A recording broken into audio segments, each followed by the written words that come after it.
আমি যখন অষ্টম শ্রেণীতে পড়ি, প্রায় প্রতিদিনই আমার ছোট ভাই আমার সাথে খারাপ আচরণ করার চেষ্টা করত। আমি তাকে অনেক বোঝাতাম, অনেক বারণ করতাম, কিন্তু সে আমার কোনো কথাই বুঝত না। সে আমার সাথে কেমন জানি উন্মাদ পাগলের মতো আচরণ করত। একদিন আমাদের বাড়ির সবাই, আমাকে আর আমার ছোট ভাইকে রেখে সবাই বেড়াতে গিয়েছিল।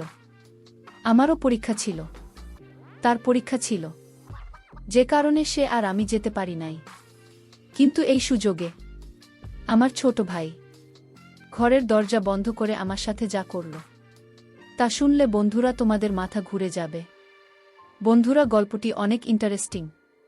আশা করি তোমরা পুরো গল্পটি খুব মনোযোগ সহকারে শুনবে। তবে গল্পটি শুরু করার পূর্বে তোমাদের নিকট আমার একটি ছোট্ট অনুরোধ, তোমরা অবশ্যই আমার চ্যানেলটি সাবস্ক্রাইব করে আমাকে সাপোর্ট করবে। হ্যালো বন্ধুরা, আমি রিমা। আমি যখন খুব ছোট তখন আমার বাবা মারা যায়।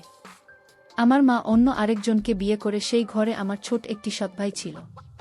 ছোট ভাই আমার সাথে সবসময় খারাপ আচরণ করার চেষ্টা করত। ব্যাপারটা আমার ভাল লাগত না, আর ভয়ে কাউকে কিছু বলতেও পারতাম না। আমি ব্যাপারটা আমার মাকে বলি, মা উল্টে আমায় বকা দেয়। তারপর থেকে আমি ভয়ে কাউকে কিছু বলিনি। অষ্টম শ্রেণীতে ওঠার পর একদিন বাড়িতে কেউ ছিল না, ওই সবাই দাওয়াত খেতে গেছে। সেই সুযোগে ছোট ভাই কোথা থেকে এসে আমার উপর পশুর মতো ঝাঁপিয়ে পড়ল। আমার চিৎকার দিয়েও কোনো রক্ষা হল না। এরপর থেকে ছোট ভাই প্রায় সময় আমার উপর ঝাঁপিয়ে পড়ত, আর মাঝে মাঝে ছোট ভাই আমাকে টাকা দিত। যখন আমি ক্লাস 10-এ উঠলাম, তখন বুঝতে পারলাম আমি কনসিভ হয়ে গেছে। যখন আমি কনসিভ করি তখন ব্যাপারটা বুঝতে পারিনি। আমি আর ব্যাপারটা আরও পরিষ্কারভাবে বুঝতে পারি ক্লাস 9-এ শারীরিক শিক্ষা বই থেকে। আমার তখন মাথা ব্যথা, বমি ভাব ছিল, কিছু খেতে পারতাম না। আর ব্যাপারটা যখন বুঝতে পারে, তখন মা আমাকে জিজ্ঞেস করে, কি হয়েছে তোর? আমি কিছুই বলি না। অবশেষে মাকে ব্যাপারটা বলতে আমি বাধ্য হয়েছি। আমার মুখ থেকে মা এরকম ধরনের কথা শুনে অবাক হয়ে গেল, আর আমাকে অনেক বকাবকি করতে শুরু করল।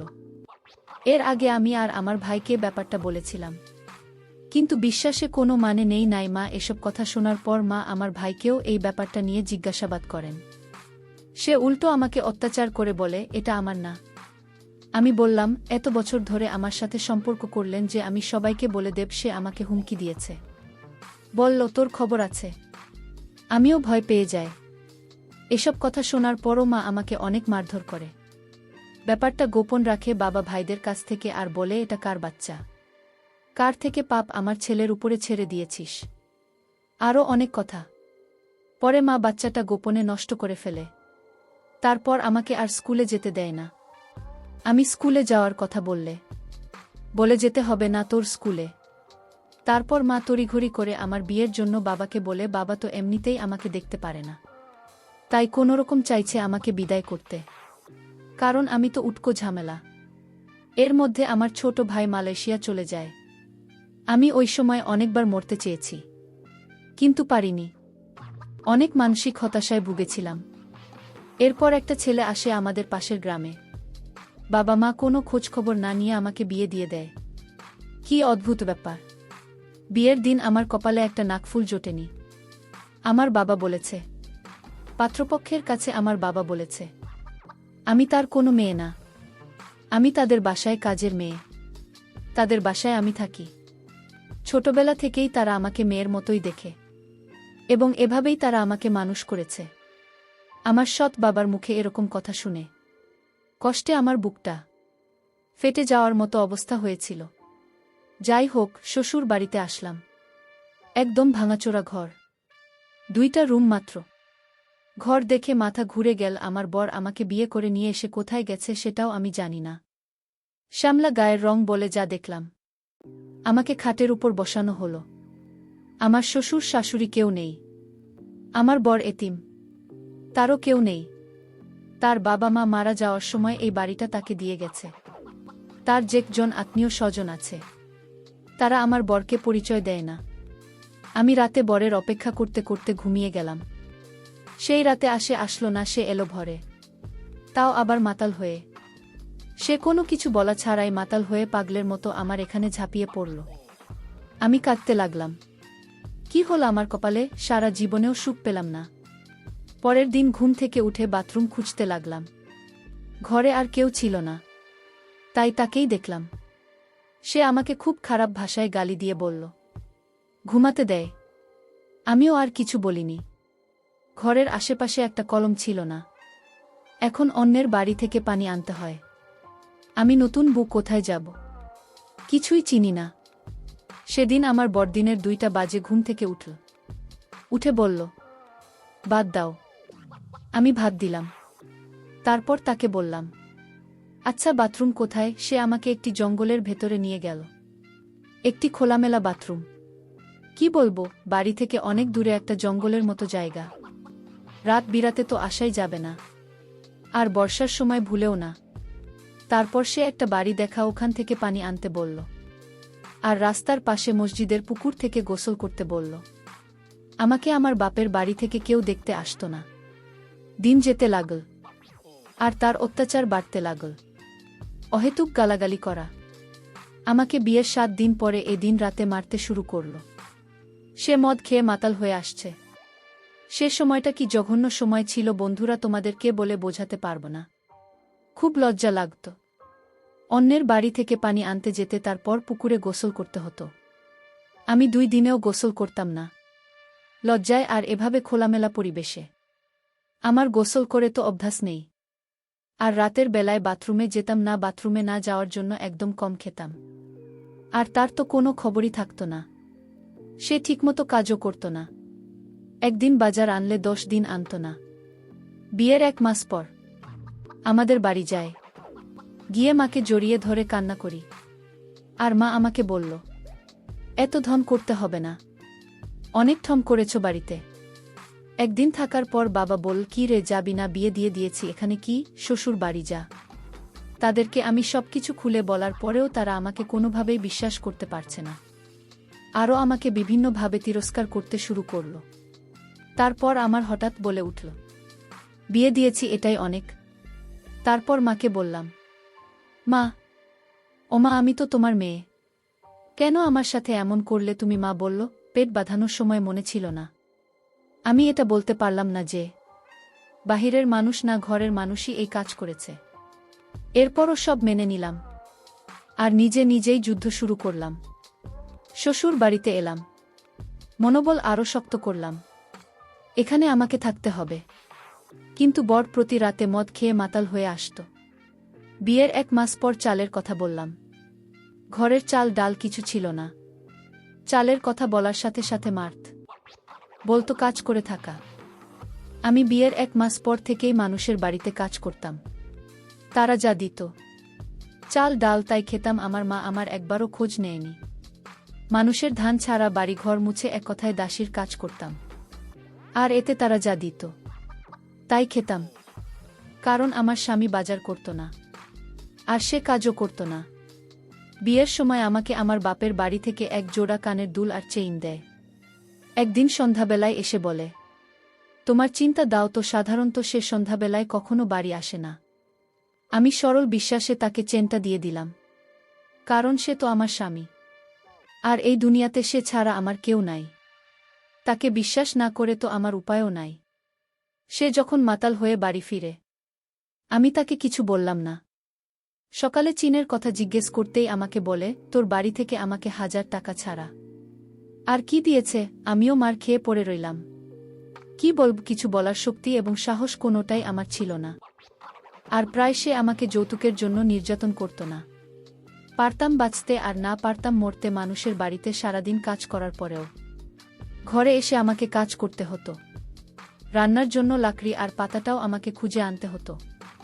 সে একদিন কাজে গেলে 10 দিন যেত না, আর মদ খেয়ে থাকা সব শেষ করে ফেলতে। আমি আমার কানের দুল জোড়া লুকিয়ে রাখলাম।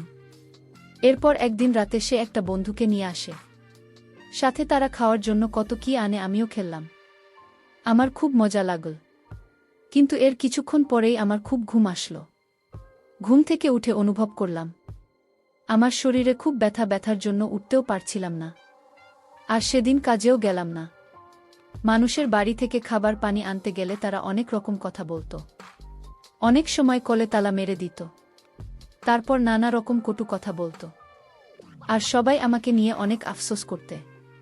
সবাই আমাকে নিয়ে আফসোস করত। আর বলতো, কি সুন্দর একটা মেয়ে, অথচ একটা মদখোর গাঁজাখোরের সাথে বিয়ে হয়েছে, মেয়েটার দুর্ভাগ্য বটে। আমার বরকে এলাকার সকলেরই মনের মতো ঘরমদি বলে ডাকত। আমার বরের নাম ছিল মতিন, কিন্তু কেউ তাকে মতিন বলে ডাকত না। সবাই তাকে মদখোর মতি বলে ডাকত। এলাকার সবাই তাকে মুখ্যমন্ত্রী হিসেবে চিনে। যাই হোক বন্ধুরা, সেই দিন রাতে তার বন্ধুকে নিয়ে আসার পর আমি জানি না আমার সাথে কি হয়েছিল, কিন্তু আমার শরীরের সকালে ঘুম থেকে উঠে প্রচুর ব্যথা হয়েছিল। মনে হয়েছিল আমার সাথে ভিন্ন রকম কিছু হয়েছে। তারপর থেকে প্রায় সময় আমার বরের সেই বন্ধুটা আসত। আর সে যেদিন আসত সেদিন আমার খুব ঘুম আসত। তো একদিন সন্ধ্যাবেলায় আমার বরের বন্ধুরা আমার ঘরে আসে, আমাকে খুব খারাপ আচরণ করার চেষ্টা করে। সেটা আমি আবার আমার বরকে বলি। তখন বরের বন্ধু আমায় উত্তর দেয়, প্রতিদিন তো আমি তোমার সাথে এসব করি, তুমি আর কি বুঝতে পারো না? কারণ তুমি ঘুমের মধ্যে থাকো, তখন সমস্যা হয় না। আমি আমার বরের বন্ধুর মুখ থেকে এসব কথা শুনে খুব ঘাবড়ে গেলাম। আর বললাম, এসবের মানে কি? আপনি এসব কি বলছেন? তারপর বরের বন্ধু আমার বরের সামনে খুব বাজে, খুব নোংরা আচরণ করার চেষ্টা করছে। আমার বর এসব কিছু দেখার পরেও তাকে কিছু বলছে না। তখন আমার চোখ দিয়ে আপনা আপনি জল বেরিয়ে আসছে। তারপরেও আমার স্বামীকে আমি বললাম, দেখো, এই লোকটা তোমার সামনে আমাকে আমার সাথে কি রকম নোংরা আচরণ করার চেষ্টা করছে। তুমি একটা কিছু বল। আমি কাঁদলে আমাকে অনেক মারে। আর বলে সে এমনি এমনি আমায় স্পর্শ করে না, তার জন্য নাকি আমাকে টাকা দেয়। এরপর থেকে বন্ধুটি প্রায় আসত। আমি কোনো রকম প্রতিবাদ করলে আমার স্বামী আমার কোনো কথাই শুনল না, বরং উল্টো আমাকে মারধর করতে শুরু করল। তারপর হঠাৎ আমার বরের বন্ধুর মুখ থেকে কথাগুলো বেরিয়ে আসলো। আমাকে বলল, সুন্দরী মা, তোমার বর প্রতিদিন তোমাকে টাকার জন্য মারধর করত। তোমার বর মদ খাওয়ার জন্য টাকা পেত না, আর এজন্য আমি তোমার বরকে প্রতিদিন টাকা দিতাম। কিন্তু তোমার বর আমার টাকা পরিশোধ করতে পারত না, বিধায় তোমাকে দিয়ে আমি তার রসুল নিতাম। আর সবচেয়ে বড় কথা হলো, রিমা, তোমাকে দেখে আমার খুব মায়া লাগত। তো এই জন্যই তোমার বরকে আমি টাকা দিতাম, বিনিময়ে তোমার কাছ থেকে আমি একটু সুযোগ সুবিধা নেওয়ার আশায়। তুমি এমন করো কেন রিমা? একটু মজা করি তো চলে যাব। আমার তো আর কোনো উপায় ছিল না। তারপর আমার বাধ্য হয়ে তার সাথে এসব করতে হয়েছে। আমাকে কিছুদিন পর দেখলাম আরও নতুন নতুন লোকের আমদানি বিষয়। আমার কাছে খুবই খারাপ লেগেছিল, কিন্তু আমার তো আর কোনো উপায় ছিল না। বাধ্যতামূলক হয়ে আমি ভিন্ন জগতের প্রতীক হয়ে গেলাম। মানুষ থেকে মানুষে পরিণত হলাম। আমাদের বাড়ি ছিল গভীর জঙ্গলের ভিতরে। প্রতিদিন আমাদের ঘরে নতুন নতুন মানুষ আসত। ভিন্ন রূপে অনেক টাকার ছড়াছড়ি হতো আমার ঘরে। তারপর আমায় আমার বর বলল, এভাবে টাকা জমালে আর 1 বছরের মধ্যে টাকা জোগাড় হয়ে যাবে। সেদিন নিজের উপর অনেক ঘৃণা চলে আসলো, তা বলার মতো না। এরকম অমানবিক নির্যাতন কত সহজে করা যায়। প্রতিদিন 4 থেকে 5 জন হায়না রূপে আমাকে আক্রমণ করে। মনের দুঃখে ঘৃণা আমি তাদের এখান থেকে চলে আসলাম। আমার বাড়ির পাশে এক চাচির অনেক অসুখ থাকায় তাদের বাড়িতে রাখতে থাকি। সেই রাতে আমার ঘরে গ্রামে চেয়ারম্যানের লোক এসে আমার বরসহ সবাইকে ধরে নিয়ে যায়, আর জুয়া খেলার জন্য সবাইকে অনেক মারে। সেটা আবার আমি শুনি। চেয়ারম্যানের লোকেরা যখন তাকে ধরে নিয়ে যায় আর মারে, তখন আমি চেয়ারম্যানের কাছে ছুটে যাই। চেয়ারম্যান টাকা চায় আমার কাছে। আমার বরের বন্ধুদের ছেড়ে দেয়, কারণ ওরা চেয়ারম্যানকে টাকা দিয়ে দেয়। আমার কাছে 5,000 টাকা চাইল, কিন্তু আমার কাছে তো এত টাকা নাই। এরপর আমার কানের দুল বেচে টাকা দিয়ে তাকে ছাড়াই, কারণ শত হলে তো আমার স্বামী, সে ছাড়া তো আমার এই জগতে আর কেউ নেই। মার খাওয়ার পর সে বেশ কিছুদিন অসুস্থ ছিল। ভাল হওয়ার পর চেয়ারম্যান খবর পাঠায়, বলে তোর বুকে কিছুদিন আমাদের কাছে পাঠা, তোকে টাকা দেব। এরপর আমার বর আমাকে চেয়ারম্যানের কাছে পাঠায়। খুব লজ্জার বিষয়, চেয়ারম্যানের কাছে 2 দিন ছিলাম। এরপর ওখান থেকে এসে বলি, তোর সাথে আর সংসার করব না। একই কথা বলে আমি রাগে ক্রোধে বাপের বাড়ি চলে আসলাম। তাই 2 বছর পর বাপের বাড়ি যায়। যাওয়ার সময় খালি হাতে যায়, টাকা ছিল না। নাস্তা পানি কোথা থেকে নেব? এরপর মা আমাকে দেখে এক প্রকার তীরে আসলো।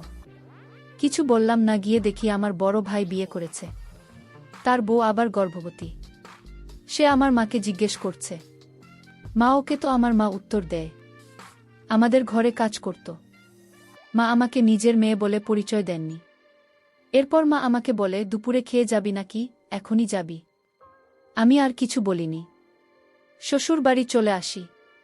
আসার পর বর আমাকে খুব মারে আর বলে, মাত্র জায়গা দিল না, গেলে কেন? আরও বলল, আমার ঘর ছাড়া তোর আর কি কোথাও জায়গা হবে? আরও অনেক বাজে বাজে গালাগালি করল।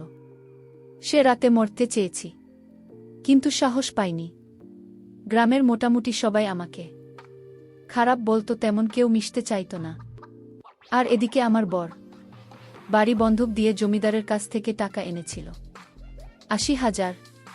জমিদারের লোকেরা আমাকে অনেক গালিগালাজ করে গেল আর বলে গেল, খুব তাড়াতাড়ি হলেও টাকা পরিশোধ করে দিয়ে দিতাম, নইলে তারা তোমাদের বাড়ি দখল নেবে। বোর্ড আসলো, আমি জিজ্ঞেস করলাম, উনাদের টাকা দিলে না? বলল, জুয়া খেলে হেরে গিয়েছি, টাকা নেই। কোথা থেকে দেব? সমস্যা নাই, আজকে ১০ জন আসবে, ৫ করে দিলে ৫,০০০ হবে। তুই শুধু ২ দিন একটু কষ্ট করবি, তাদেরকে একটু ভালো করে খুশি করবি। বিশ্বাস করো বন্ধুরা, সে রাতে অমানবিক নির্যাতনের শিকার হয়েছি। আমার শরীর অসুস্থ হয়ে পড়ে। আমার বড় মানুষটা আমার অসুস্থতা দেখেও রাতে, পরের দিন রাতে আরও ৩ জন আনল। তারা কোনো কিছুই মানল না। অনেক কেঁদেছি, চিৎকার করেছি, উল্টে অনেকগুলো মার খেতে হলো। আমার বর মাতাল, সে কি বুঝবে? তারপর আর জানি না, নিজেকে হাসপাতালে দেখতে পেলাম।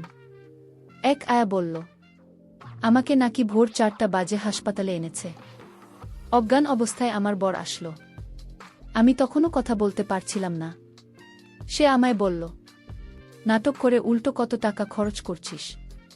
আমি কেঁদে দিলাম আর বললাম, তোর বিচার সৃষ্টিকর্তা করবে। একদিন তুই আমার জন্য পাগলের মতো রাস্তায় রাস্তায় ঘুরি। বিকেলের দিকে অবস্থা আরও অনেক খারাপ হয়ে যায়। তারপর তার বর এবং বরের কয়েকজন বন্ধু মিলে আমাকে এমার্জেন্সি ভাবে ঢাকা মেডিকেলে পাঠায়। ঢাকা মেডিকেলে ভর্তি করে। আমার বর এবং তার বন্ধুরা সবাই লাফাতে হয়ে যায়। এই খবরটা আমার মা পেল। আমার মা এসে আমাকে একনজর দেখে চলে গেল। আমার অবস্থা একটু উন্নতির দিকে ছিল। ঢাকা মেডিকেলে আর এদিকে আমার বর এবং বরের বন্ধুরা ভেবেছিল যে হয়তো আমি মারা যাব, যে কারণে আমার বর এবং বরের বন্ধুরা আর আমার সাথে কখনো দেখা করেনি এবং তারা সকলেই পালিয়েছিল। আর এদিকে আমার মা ও যে একবার দেখা করে এসেছিল আর আমার কোনো খোঁজ খবরই নেয়নি। এভাবে ঢাকা মেডিকেল দীর্ঘ ১ মাস থাকার পর আমি আস্তে আস্তে একটু সুস্থ হতে শুরু করলাম। সৃষ্টিকর্তার এক বিশেষ কৃপায় আমি আস্তে আস্তে পরিপূর্ণ সুস্থ হয়ে উঠলাম। সুস্থ হয়ে নিজেকে নিজের পায়ে দাঁড়ানোর চেষ্টা করলাম। নতুন করে জীবনটা সাজানোর চেষ্টা করলাম। সম্পূর্ণরূপে ভুলে গেলাম আমি আমার অতীত। কিন্তু ভাগ্যের কি নির্মম পরিহাস, আমার এরকম দুর্ঘটনার পর দীর্ঘ ৩ বছর অনেক কঠোর পরিশ্রম করি। পরিশ্রম করে আস্তে আস্তে আমার অবস্থা উন্নতি করে ফেলি। ঠিক তেমন সময় আমি একটি এরকম সংবাদ শুনলাম, যা শোনার পর আমি আনন্দে নাচতে শুরু করলাম। কারণ আমার স্বামী একটা ভয়াবহ অ্যাক্সিডেন্টে তার সমস্ত দেহ ক্ষতবিক্ষত হয়ে রাস্তায় পড়ে আছে। তার প্রতি আমার মনের ভিতর এমন এক ঘৃণার জন্ম নিয়েছিল। আমি তার লাশটা পর্যন্ত দেখতে যাইনি। একা জীবন, একা কর্ম, একাই সব কিছু। ভালো আছি, অনেক ভালো আছি বন্ধুরা। আমি এখন অনেক সুখে আছি, যে সুখের কোনো সীমা নেই। এরকম পাষণ্ড স্বামী থাকার চেয়ে একা থাকাই উত্তম। বন্ধুরা, গল্পটি থেকে তোমরা কি বুঝতে পারলে আমাকে অবশ্যই তোমরা কমেন্ট করে জানাবে। বন্ধুরা, আজকে এই পর্যন্তই। আবারও আসব তোমাদের মধ্যে নতুন কোনো ভিডিও নিয়ে। ভিডিওটি যদি তোমাদের ভালো লাগে তাহলে একটি লাইক দাও। প্রতিদিন আমি তোমাদেরকে একটা করে নতুন গল্প উপহার দিব। তাই তোমাদেরকে অনুরোধ করে বলছি, তোমরা যদি এরকম ধরনের ইন্টারেস্টিং গল্প পেতে চাও তাহলে দয়া করে আমার চ্যানেলটি সাবস্ক্রাইব করো। পরিশেষে তোমাদের সকলের সুস্বাস্থ্য কামনা করি। ভিডিওটি দেখার জন্য তোমাদের সকলকে অসংখ্য ধন্যবাদ।